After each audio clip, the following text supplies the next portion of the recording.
నమస్తే welcome to టీఎస్3 news నేను సృజన. హైదరాబాద్ మహానగరంలో ట్రాఫిక్ సమస్యలకు చెక్ పెట్టే దిశగా తెలంగాణ ప్రభుత్వం మరో కీలక నిర్ణయం తీసుకుంది.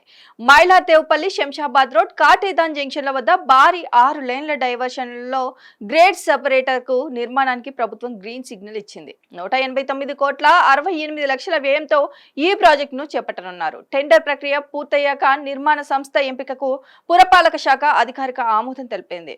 హెచ్సిటీ ప్రాజెక్టులో భాగంగా నగరంలోని ప్రధాన జంక్షన్లలో ట్రాఫిక్ ఇబ్బందులు తొలగించేందుకు ప్రభుత్వం ప్రత్యేక దృష్టి సారిస్తోంది. ముఖ్యంగా శంషాబాద్ అంతర్జాతీయ విమానాశ్రయానికి నగరంలోని వివిధ ప్రాంతాల నుంచి నిరంతరాయ ప్రయాణం కల్పించడమే లక్ష్యంగా ఈ ప్రాజెక్టును ముందుకు తీసుకెళ్తోంది. ఇప్పటికే KBR park junction, Fox Sagar bridge, Gachibowli, IIT జంక్షన్లలో వంతెన నిర్మాణ పనులు కొనసాగుతుండగా Panjagutta, NFCL, Alwyn colony, Rasoolpura జంక్షన్ల వద్ద కూడా ఫ్లైఓవర్ నిర్మాణానికి సంస్థలు ఎంపికయ్యాయి. ఇక కాటేదాన్, మైలార్దేవ్పల్లి ప్రాంతాల్లో రోజు రోజుకి పెరుగుతున్న ట్రాఫిక్ సమస్యలను శాశ్వత పరిష్కారంగా ఈ కొత్త గ్రేడ్ సెపరేటర్ నిర్మాణం చేపడుతున్నారు.